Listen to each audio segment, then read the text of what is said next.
Bismillahirrahmanirrahim. So we are doing the topic of multiple quantified statement or the topic of nested quantifiers. So both are the same thing. So nested quantifiers are also known as the multiple quantifier statement. Why we call them as a nested quantifier? Because they act like a nested loop, or you can say they act like a one quantifier or one operator is applied onto the other operator. So therefore these statements are also called nested quantifiers or the multiple quantifier statement. Now let's translate or convert these statement into an informal English. So the domain is consisting of set of all real numbers. Now we have this predicate x is less than y, where x is the universal quantification and y is with the existential quantification. So we want to say that this real number is less than this real number, and we have every quantifier attached to this one and some quantifier attached to this one. So we simply says every real number, instead of x we say every real number is less than some real number. Now again we have two variables x and y. We both have universal quantifications and we are talking about the numbers which are non-negative. So here you can say we have not only multiple quantified statement, but we have multiple quantified universals or the conditional statement. So again the conditional operator is used just to narrowing down the domain. So in all of the previous examples of the multiple quantified statement, since the domain consisting of set of all people and we are working on the same domain, so we do not require to write the conditional statement over there. But whenever we require to shrink the domain or to restrict the domain, we always use the conditional statement even in the multiple quantified statement.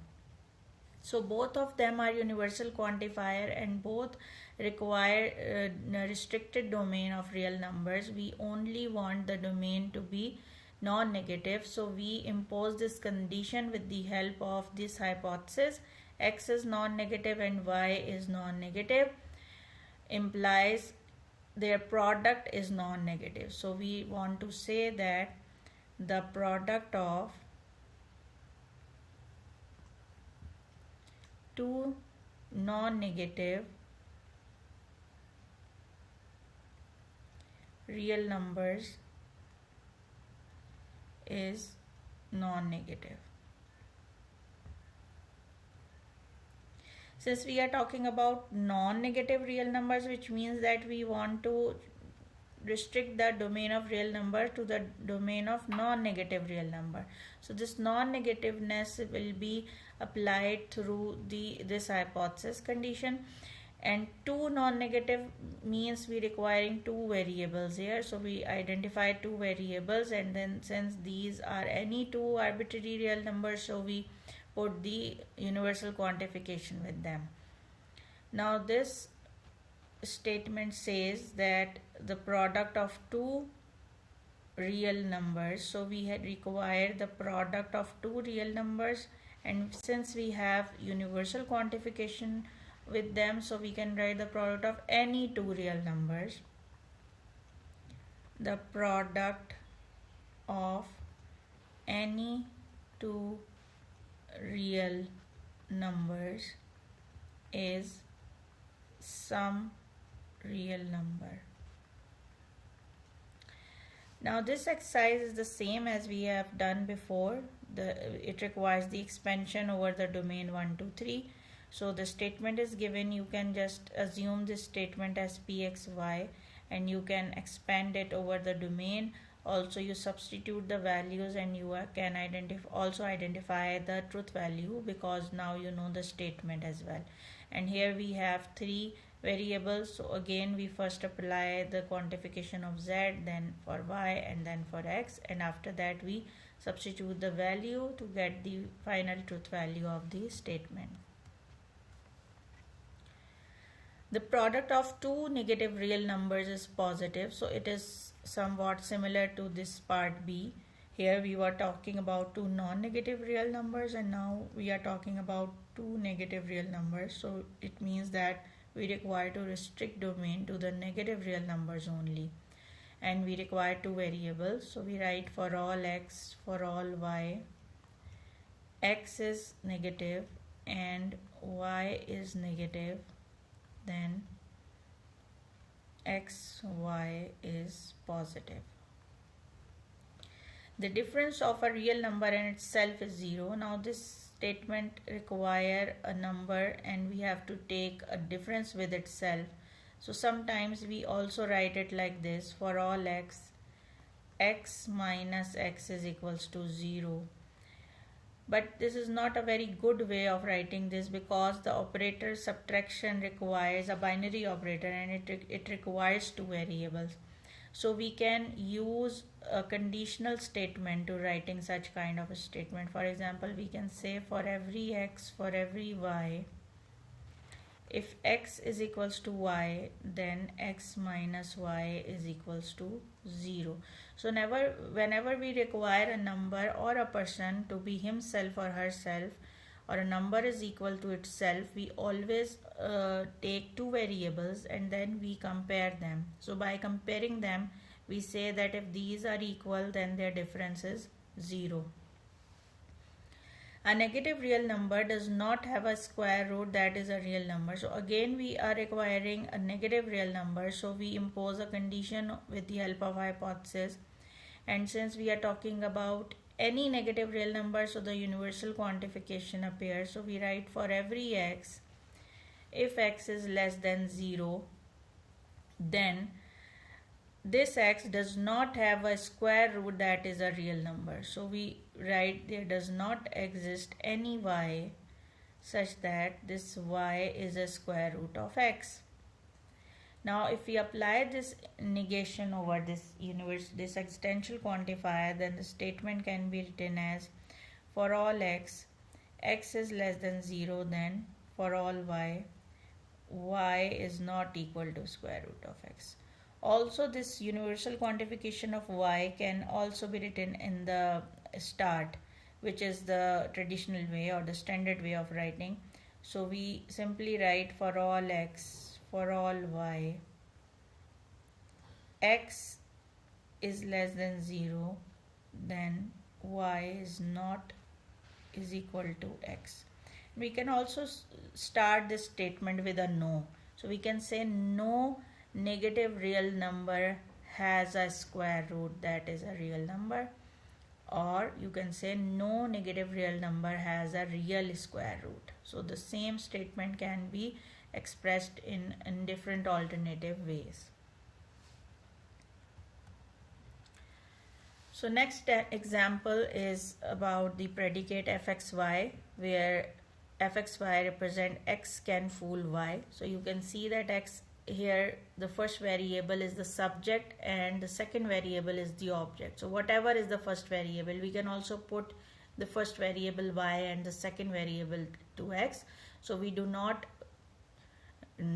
confuse the label of the variable, but we definitely consider the position where they appears. So the subject is x here and the object is y here. In this way we write f of xy. So first statement is everybody can fool Fred. So we are talking about a particular element of the domain whose name is Fred, and Fred is the object of the statement. So we write Fred instead of y. So we write x can fool Fred. And since this x can be anybody of the domain, so we require the universal quantification for this, and we write for all x, f of x Fred. Evelyn can fool everybody. So now Evelyn is at the position of subject, so Evelyn can take the position of x, and everybody, so we require the quantification of the second variable to the universal quantifier. So we write f of Evelyn y, and we write for all y. This is equivalently if we write for all x f of Evelyn x. So the name of the variable doesn't matter, the position and the quantification does matter. Similarly, we can also write it here for all y f of y Fred. So both of the statements are same, only the name of the variable x and y are different. So everybody can fool somebody. So we first of all write f of x y.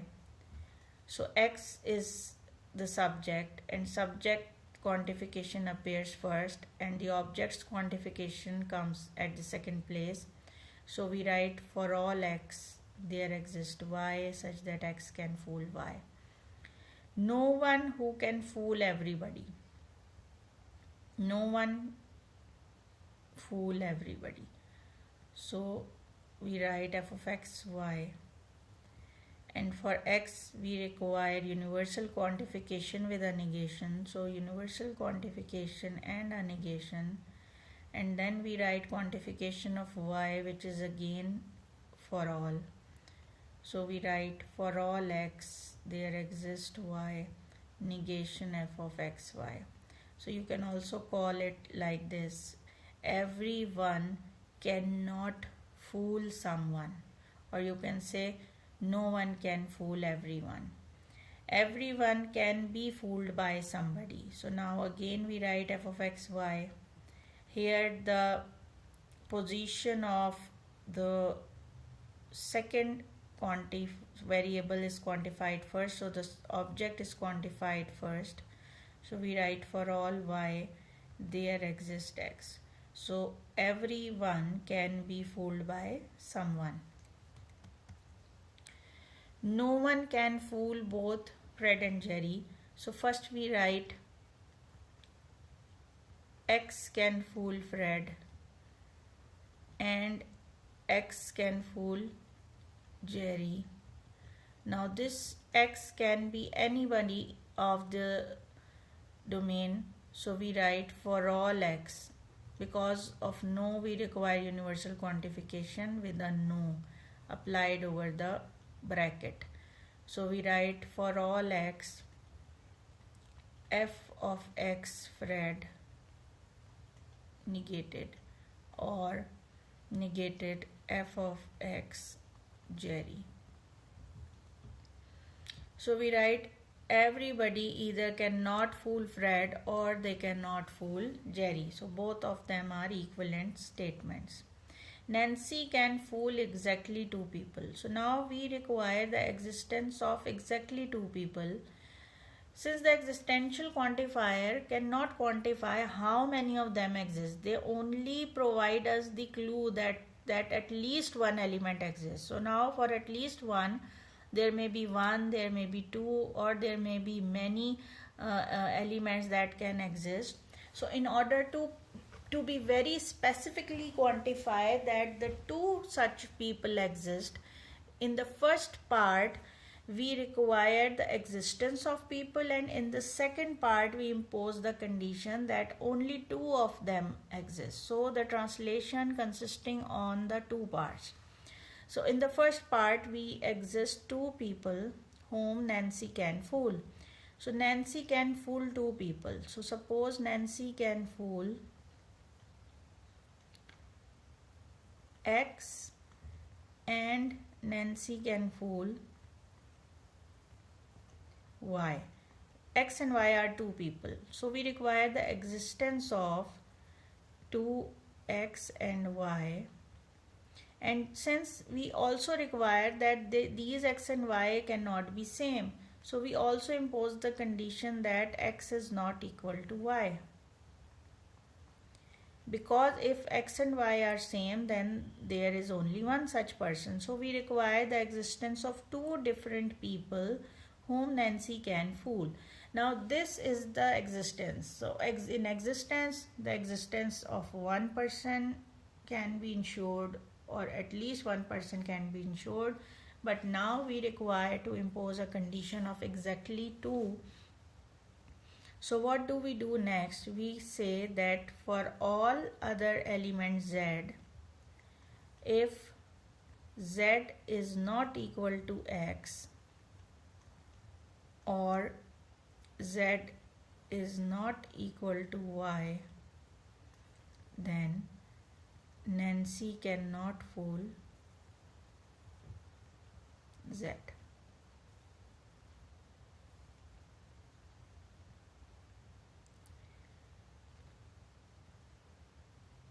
Or you can equivalently write as for all z, if Nancy can fool that z other than x and y, then either z is equals to y or this z is equals to x. So here we have and. So either we can say like this, that there are two people whom Nancy can fool. There are two different people whom Nancy can fool. And for every element of the domain, if Nancy can fool that element, then either that element is y or x. So no other element other than x and y exist whom Nancy can fool. So therefore this part only target the existence of two people, and this part ensures that there are exactly these two people whom Nancy can fool. Now there is exactly one person whom everybody can fool. Again we require existence of exactly one person. So first we require the existence and then we move to the proof of uniqueness. So we require this person whom everybody can fool. So this is the object of the statement basically. So we require there exists one person for everyone such that everyone can fool this person. Sorry, here we require there exists. Now this implies, sorry, we write and the exactly one, for the exactly one we write and for all z, if x can fool z, then this z is equals to y. Or you can say that for all z, if z is not equal to y, then x cannot fool z. So what does this mean? This means that there is someone whom everyone can fool, and for all other z in the domain, if x can fool that z, then that z is equals to this y actually. Or equivalently we can say that for every z in the domain, if that z is not equal to this y, then x cannot fool this z. So this completes the translation where we require the existence of exactly one person. No one can fool himself. Now again we can also write it like this, that x cannot fool x, but since we have the position of two different variables, so we mostly write these translations by having two variables. So we say for all x, for all y, if x is equals to y, then x cannot fool y. So if x is the same person as himself, then x cannot fool himself. So no require negation with the condition, and the rest has a universal quantifier, and this x is equal to y is imposed to restrict the domain on the self. There is someone who can fool exactly 1% besides himself. So here we require that x can fool 1%. So we require existence of 1% whom this x can fool, and this x is also someone. So there exists someone which is x, and it requires there exists some y. Also we require that this person y is not himself. So we impose the condition that this x is different from y. So there exists some x and some y which is different from this x, so that x can fool y. And now this exactly one, for all z if x can fool this z, then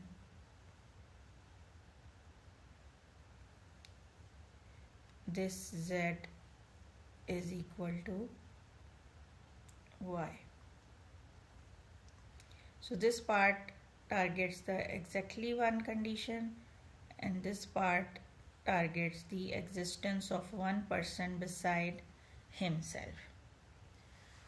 So that's all from the examples of this multiple nested quantifier statement. You can attempt more examples and exercises from your textbook for more practice.